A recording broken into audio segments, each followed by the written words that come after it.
2, 3. Welcome to Review Buku with Anjali, Cira.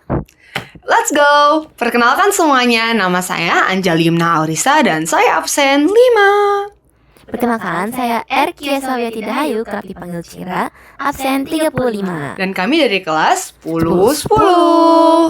Oke, buku yang akan saya review ini adalah berjudul Ndoro Dharma Bumi by Filiananur _ Oke. Dan buku yang akan dibaca oleh buku yang sudah dibaca oleh Cira adalah Semua Ikan di Langit oleh Ziggy Zabriskie. Oke, buku yang aku ini tuh dari writernya tuh dari Indonesia. Kalau kamu writernya dari mana? Indonesia juga. Emang agak misterius aja namanya. Wah, aku kirain dari luar loh, soalnya namanya unik. Terlalu unik sih. Oke, pertama aku akan membacakan sinopsis dari buku ini dulu ya. Sinopsisnya itu kayak gini. Terlahir sebagai seorang sinyo, membuat Dharma Bumi seringkali menerima perlakuan tidak mengenakan dari kawan-kawannya di Hogare Burger School.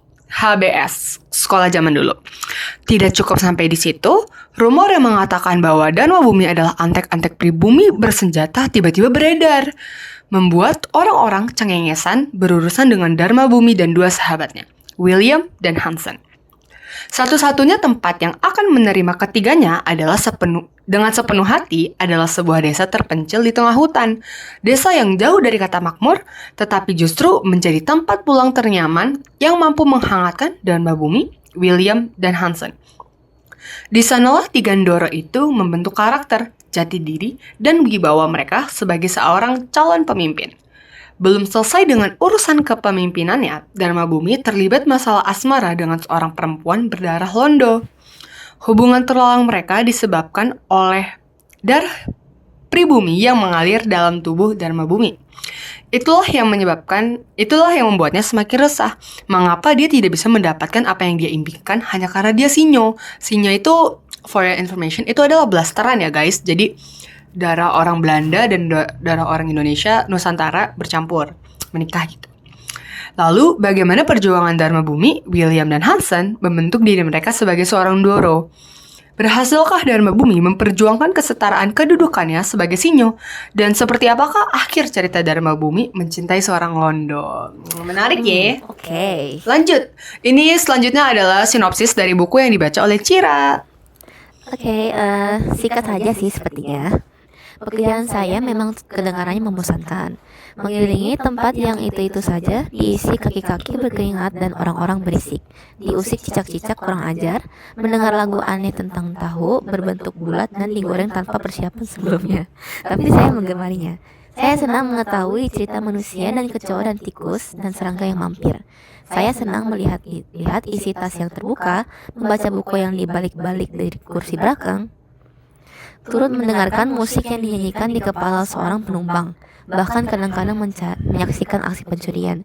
FYI, ini MC-nya emang seorang bos, makanya agak lain. Trayek saya memang hanya melewati di Patiukur, Lewi Pajang, sebelum akhirnya bertemu beliau, dan memulai trayek baru mengelilingi angkasa melintasi dimensi ruang dan waktu. Mungkin itu adanya. Oke, review buku akan dimulai dari aku ya. Nah, guys, menurut aku Ndoro Dharma Bumi secara pribadi, kita kasih rating dulu deh, 1-5 ya. Menurut aku rating buku ini itu dari 3,8. Cukup average, tapi itu di atas average dikit. Tapi menurut aku pribadi ini bukan tipe buku yang terlalu aku suka. Cuma ya begitulah. Alasannya bakal aku kasih tahu nanti. Tapi menurut kamu nih, 1-5 bintangnya berapa untuk buku yang kamu baca? Oh, kalau aku sih mungkin ini karena buku Ziggy Zaspanya yang pertama buat aku ya. Aku senang gitu. Terus aku baca tuh kayak, wah, ternyata gini. Terus plot twistnya kayak gak nyampe di otak aku. Mungkin aku kasih 4. 4. Oke, tinggi. tingkat lebih tinggi ya. Oke, kenapa menurut aku ini 3,9 ya? Oke, aku akan mulai dari kekurangannya. Dan aku ini udah catat kekurangannya. Kekurangan menurut aku ini pacing ceritanya ini kurang konsisten. Kenapa? Karena di awal cerita ini, di awal ya beberapa puluh halaman pertama itu tuh lumayan lambat. Oke. Jadi awal ini lambat, nah pertengahannya menurut aku nih agak cepet. Kayak pembawaan pacingnya tuh terasa tidak natural di pertengahan, terlalu dicepet-cepetin. Dan konfliknya itu menurut aku terlalu puncaknya itu terlalu kurang lah. Gimana ya cara ngejelasinnya? Dia tuh sedikit cepet, tapi tiba-tiba di suatu arc-nya itu agak lama, terus tiba-tiba cepet lagi. Dan menurut aku yang kekurangan yang kedua itu adalah pengembangan tokoh karakter sampingannya itu terasa kurang. Jadi karakter utama di sini itu ada 3. Karakter utamanya ada Dharma Bumi dengan nama asli Belandanya itu Peter van Leeuwen. Oke? Terus ada William dan Hansen. Mereka ini kayak bestie yang karena ibarat kata dari SD itu udah bareng. Mereka tuh akhirnya tinggal serumah sampai mereka nih sekitaran SMA. Ya, SMA kira-kira ya. Atau SMP SMA. Aku lupa. Karena kan dia tidak kayak Indonesia ya, bukan kayak SD, SMP, SMA, tapi mereka pakai inian Belanda gitu. Nah, terus mereka tuh sampai di HBS itu mereka tuh tinggal bareng. Terus mereka kayak membuat desa dari orang-orang tuh yang gak punya rumah. Nah, mereka tuh jadi orang Belanda yang mimpin desa. Jadi kayak main residen kecil-kecilan. Yang nentang ya? Enggak, karena mereka ini diem-diem. Oh, diem. Oke. Diem-diem ya. Oke. Nah, for your information, mereka ketiga ini anak residen ya. Jadi mereka ini kayak anak bukan gubernur, bupati ya, anak bupati. Petinggi lah gitu. Iya, jadi petinggi suatu daerah ya. Makanya mereka ini punya kekuasaan, kayak duitnya banyak, terus relasinya banyak. Ya, basically anak londo pada umumnya. Nah, terus karakter mereka ini ya, mereka tuh punya penjaga pribadi namanya Lemah. Nah, di awal cerita ini dibentuk, mereka tuh katanya punya keterikatan yang dalam dengan Lemah, oke? Mereka tuh kayak diajarin bela diri sama Lemah dari kecil, tapi di pas akhir cerita itu Lemah tuh meninggal kan, karena dia tuh berkorban untuk desanya, untuk desa yang dibangun sama mereka bertiga nih. Kan Lemah bawahannya nih. Tapi pas Lemah meninggal itu menurut aku feel-nya tuh kerasa kurang. Karena apa? Karena karakter dia tuh pengembangannya emosional kepada pembacanya tuh kurang. Terlalu fokus pada 3 karakter utama. Dan ada juga karakter namanya Dedes. Nah, Dedes ini tuh kayak orang perempuan yang mengurus desa juga. Tapi dia bukan londo ya, dia bukan orang Belanda nih. Dia cuma orang kayak, dia tuh anak Brahmana ceritanya. Terus orang tuanya tuh dibunuh sama orang Belanda. Ya Allah, iya. Jadinya dia sebatang kara. Makanya dia tuh kayak against banget para Belanda. Waktu dia against banget para Belanda, dia itu akhirnya kayak nge-threaten para orang Belanda. Akhirnya dia ketemu Dharma Bumi, William, sama Hansen waktu dia tuh lagi nyuri. Kenapa mereka nyuri? Nih, aku kasih tahu dulu. Nah, mereka kan anak orang kaya.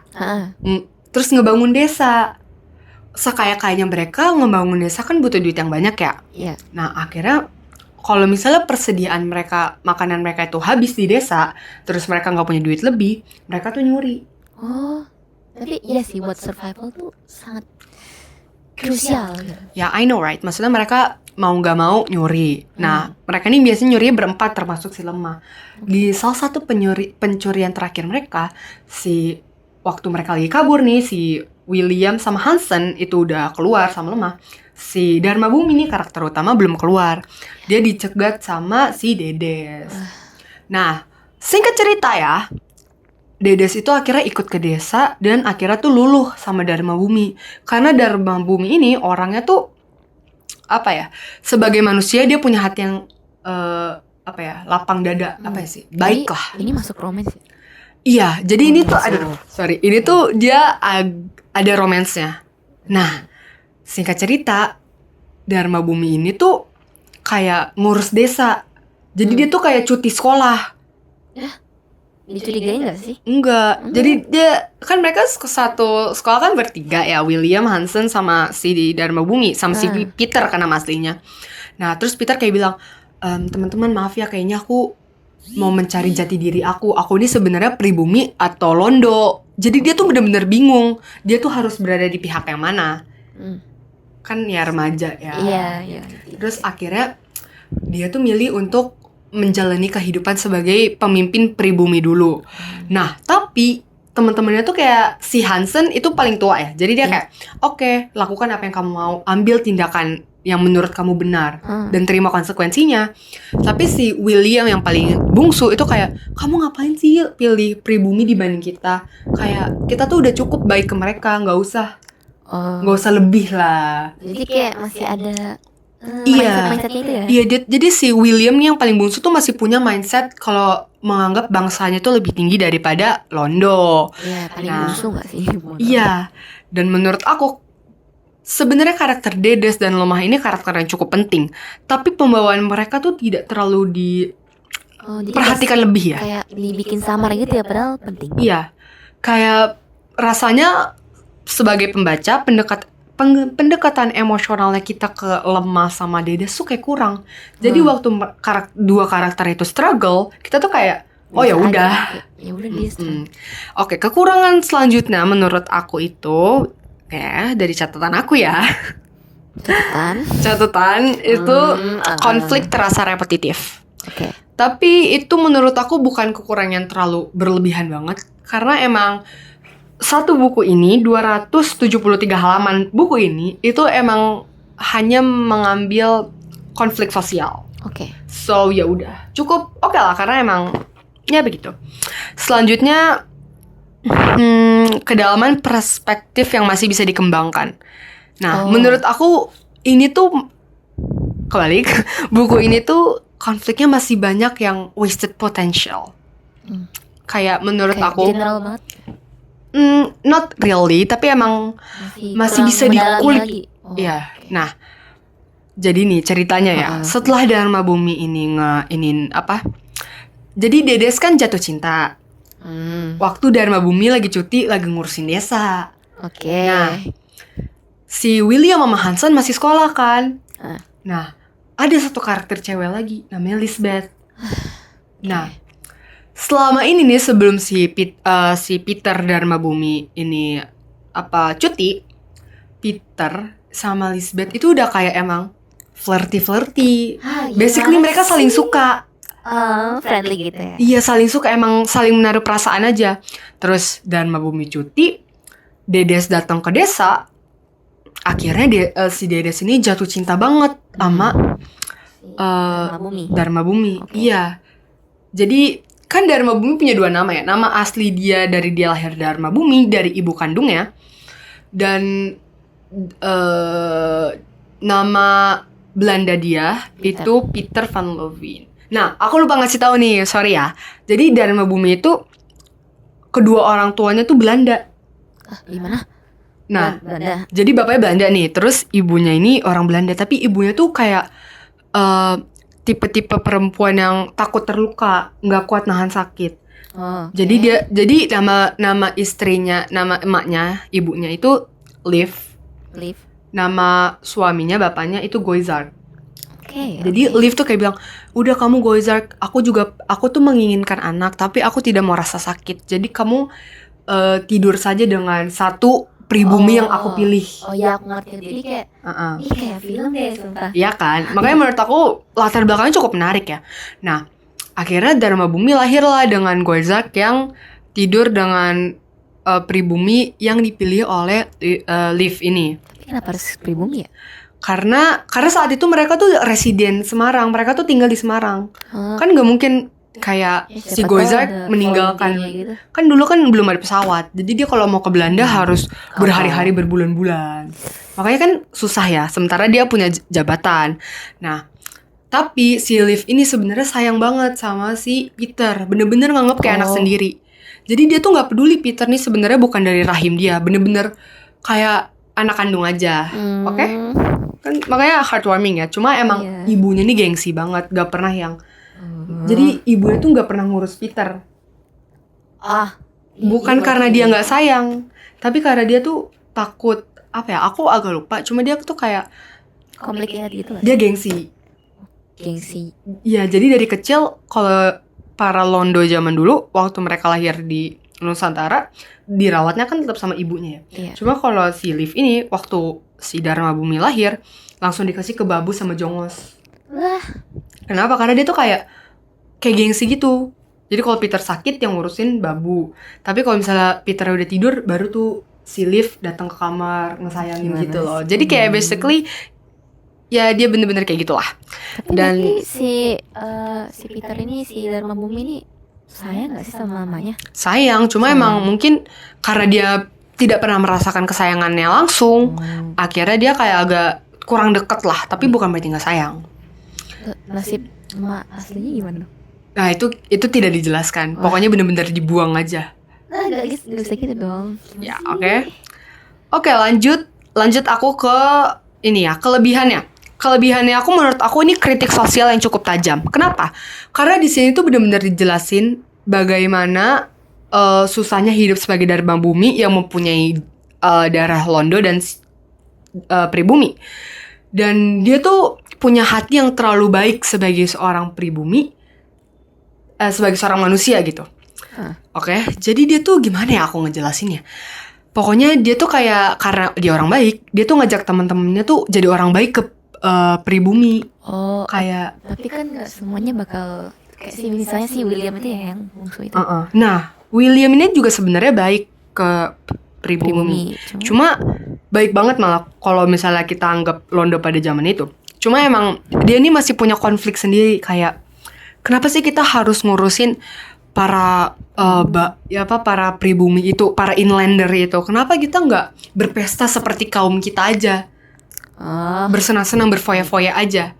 Nah, tapi di akhir cerita mereka tuh bertengkar. Terus mereka pada pisah kan. Iya. Nah, pas bertengkar itu William tuh sadar. Jadi di suatu saat tuh aku ingat banget, ini ada yang aku save gitu ya. William nih waktu dia lagi sendiri, dia lagi di pasar, terus dia tuh ngeliat ada babu, anak-anak yang seumuran dia itu kekurangan gizi, dirantai jadi babu ya, jadi budak. Tapi di depannya tuh ada kedai teh mewah yang bangsa dia sendiri.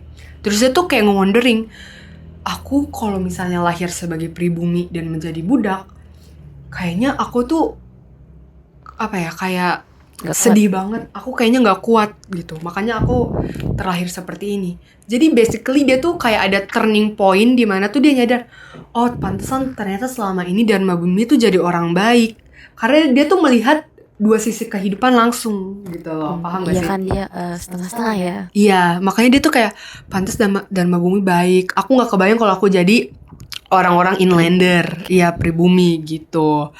Dan oke, lanjut ke kelebihan berikutnya. Kelebihan berikutnya dari buku ini adalah pengembangan latar budaya yang kuat. Jadi kalau nggak salah ya, ini tuh berlatar di tahun sekitar 1000 nggak ada tahunnya. Nggak ada tahunnya, pokoknya ini 1800-an mungkin 900-an lah. Iya, ada nggak? Oh, udah ada Stovia, berarti 900-an. Iya. Iya, 900-an berapa gitu. Nah, pengembangan latar budayanya cukup kuat karena mereka ini masih di HBS ya, HBS, sebelum mereka ke Stovia. Stovia kan di Jakarta ya. Iya. Nah, HBS itu di Semarang. Di Surabaya, sorry guys. Di Surabaya. Jadi ini latarnya Surabaya banget. Berarti kayak Jawa banget. Ini tuh banyak kebudayaan Jawa yang masih terangkat. Dan juga di satu sisi, karena ini menceritakan kehidupan seorang Londo dan pribumi, jadinya ada juga kita tuh bisa mengambil bagaimana kehidupan para Londo di zaman dulu. Oke? Menarik ya.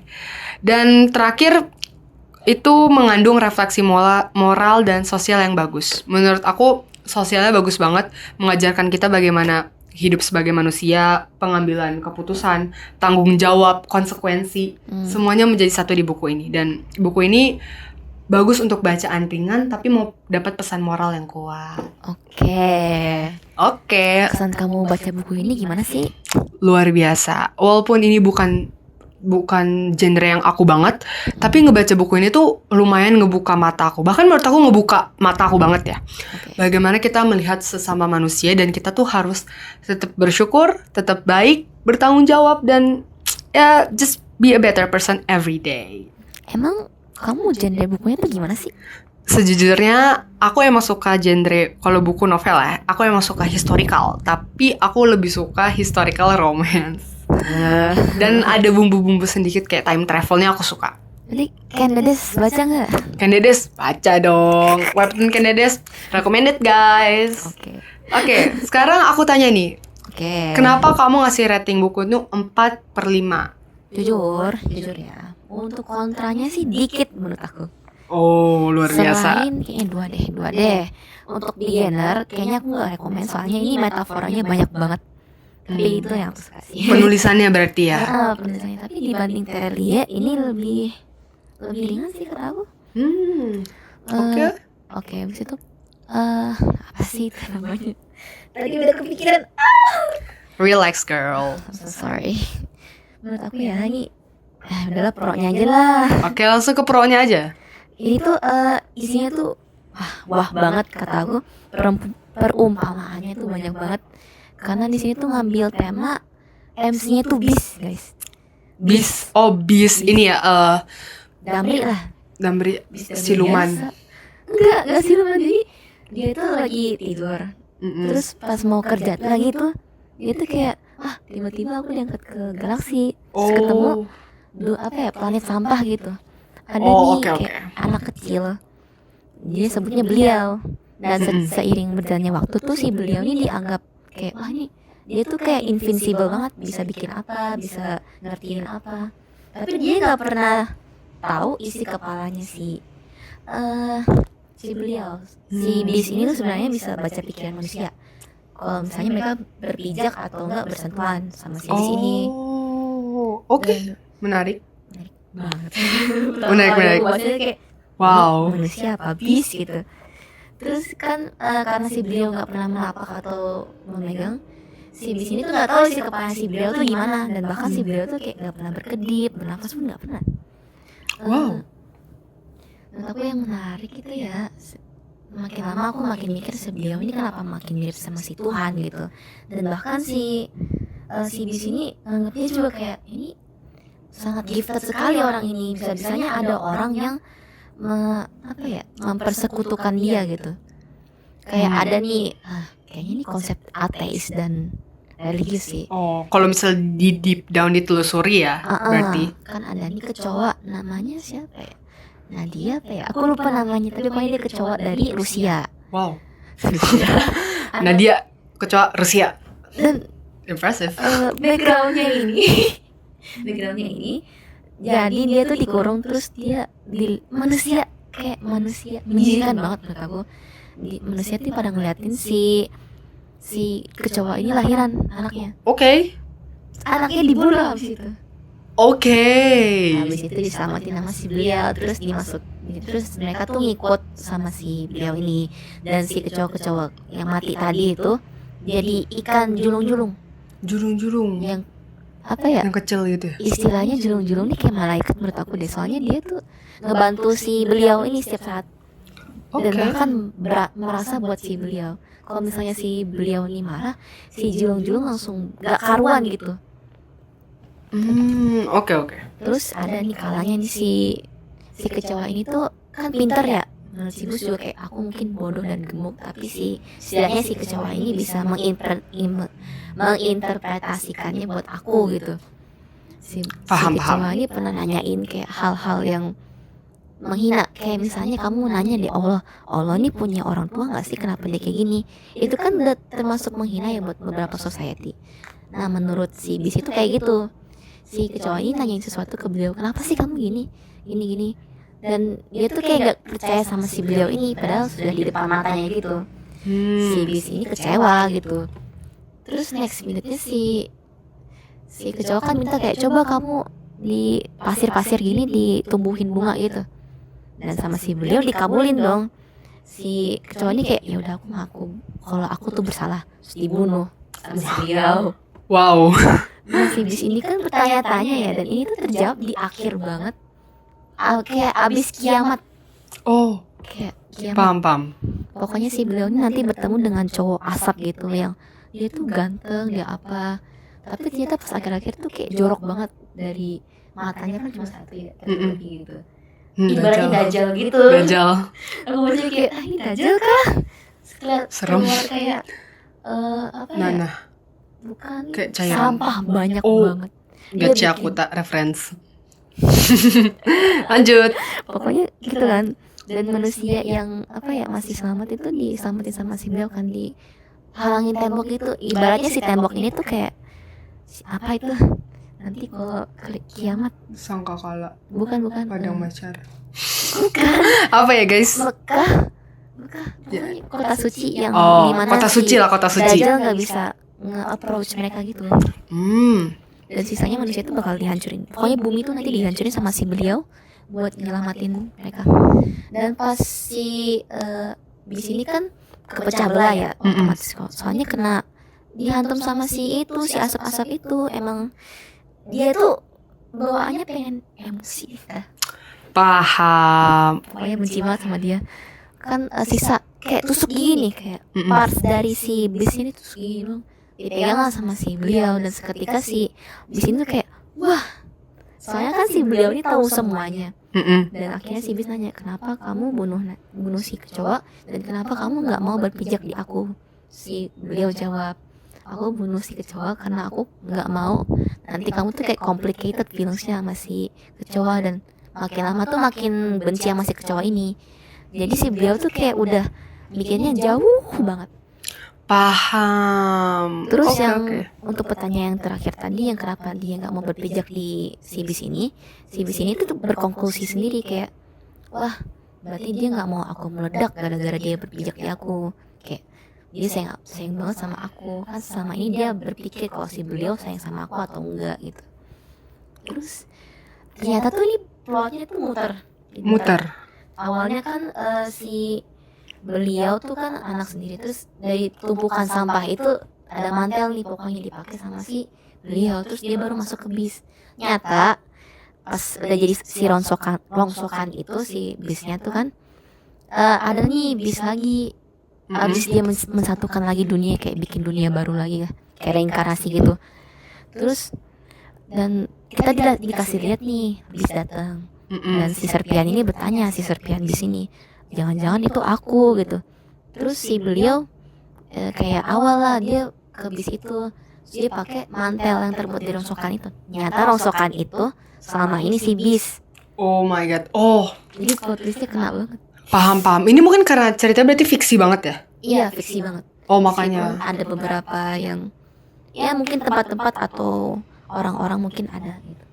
Yang mirip. Tapi berarti keren ya. Maksudnya nggak pernah sih terpikirkan sama aku ada cerita konsep yang dia tuh keluar angkasa terus ternyata kayak Muter. another different worlds. Dia tuh storytelling kiamat tapi in another way gitu, kayak nggak Oke. kepikiran Berarti banget. menurutmu ini kayak sedikit berpatok sama agama Abrahamic?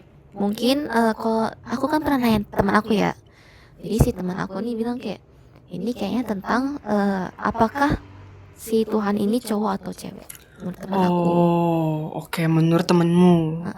Kayak jadi perumpamaannya sih mungkin kayak anak-anak karena unconditional love gitu. Si bis kan dia nggak tahu zat-zatnya si beliau tuh gimana, kayak kita nggak tahu zat-zat Allah tuh kayak gimana, tapi dia tetap mencintai si Allah ini. Iya, apapun yang terjadi, walaupun kita tidak mengerti secara logika berarti ya. Tapi kita harus mencintai. Oh, berarti ini tuh yang memainkan emosional banget ya? Emosional banget. Emosional banget yang Respect. awalnya kayak neutral, tiba-tiba pas baca ini kayak aku kayak aku jadi sayang dia sama Allah. Luar Last biasa. impression aku kayak gitu. Oke. Mungkin untuk pro kontra aku nggak terlalu ya, soalnya emang aku di sini tim neutral. Tapi untuk yang beginners kayaknya jangan baca Ziggy dulu karena emang perumpamaannya sangat wow banget. Meskipun bahasanya nggak Hebat ya bukunya. Keren loh. setipis ini, tapi Setipis tapi bisa sedalam itu. Aku juga ya 200 halaman juga lah. gila Keren ya. banget. Kayak mungkin aku suatu saat bakal baca buku ini. Baca, bisa aku rekomen banget. Oke, I'll try. Oke, mungkin sekian dulu podcast dari kita. Sampai jumpa. Bye bye. Wih.